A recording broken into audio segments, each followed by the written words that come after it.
ஒரு உண்மை கதை. நீங்கள் எல்லோரும் கேட்டிருக்க வேண்டும். ஆனால் இன்று நான் இதை பேசுகிறேன். ஆமாம், அவர்தான் அல்லாஹ்வின் சிங்கம். ஹம்சா, உங்களை அந்த நாட்களுக்கு கூட்டி செல்கிறேன், பாருங்கள்.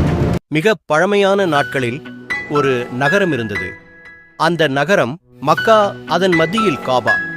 அந்த நாளில் நபிகள் நாயகம் ஸல்லே தனது இஸ்லாத்தின் பரப்புரை நிலைநிறுத்தி வந்தார். ஆனால் அவருடைய எதிரிகள் குறைஷியர்கள் அவரை அவமதித்தனர். அவர்களில் முன்னணியில் இருந்தவர் அபூ ஜஹல். அவன் இஸ்லாத்தின் எதிரி. அவன் காபா அருகே நபிகளை நிந்தித்தான், கொடுமை செய்தான். மக்களும் சிரித்தனர். ஆனால் யாரும் எதிர்க்கவில்லை. அங்கே ஒரு அடிமை பெண் இதை பார்த்தாள். மனம் வெதும்பினால் இதை யாரிடம் சொல்வது என்று யோசித்தால் அவளுக்கு ஒரே ஒரு பேர் நினைவில் வந்தது, ஹம்சா.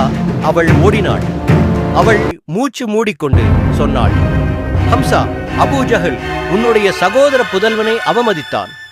அந்த சொற்கள், அந்த நொடி, அது முழு மக்காவின் நிலையை மாற்றியது.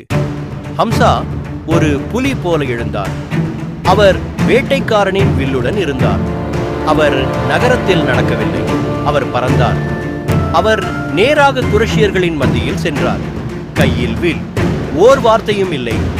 அபூ ஜஹலின் தலையில் ஒரு பயங்கரமான அடி. அவன் அதிர்ந்தான், அங்கேயே நின்றான். மக்கா முழுவதும் அமைதி. மக்கள் திரண்டு பார்த்தனர். ஹம்சா முழங்கினார், நான் இப்போது முஹம்மதின் மதத்தை பின்பற்றுகிறேன், என்ன செய்வீர்கள்? அந்த வார்த்தைகள், அது ஒரு போர் விழிப்பு. அனைவரும் அமைதி ஆனார்கள். அங்கிருந்த குறைஷிகள் கலைந்து சென்றார்கள். ஆனால் ஹம்சா தன் மனதில் யோசித்தார், நான் உண்மையிலேயே இதை நம்புகிறேனா அல்லது கோபத்திலா பேசிவிட்டேனா? அவர் யாரிடமும் கேட்கவில்லை. அவர் நேராக நபி ஸல்லல்லாஹு அவர்களிடம் சென்றார். நபிகள் அவரை பார்த்து, ஹம்சா, உண்மை என்றால் என்ன, நீதி என்றால் என்ன? அந்த வார்த்தைகள், அது அவனுடைய உள்ளத்துக்குள் ஒலித்தது. அவர் தூக்கி எடுத்து பார்த்தார். உலகத்தையே. அவன் தன் நெஞ்சை உருட்டிக் கொண்டான். மண்ணில் அமர்ந்தான். தலை குனிந்தான். மெல்லிய குரலில், ஓ முஹம்மது, நான் முதலில் கோபத்தினால் பேசினேன். ஆனால் இப்போது உண்மையிலேயே சாட்சி கூறுகிறேன்.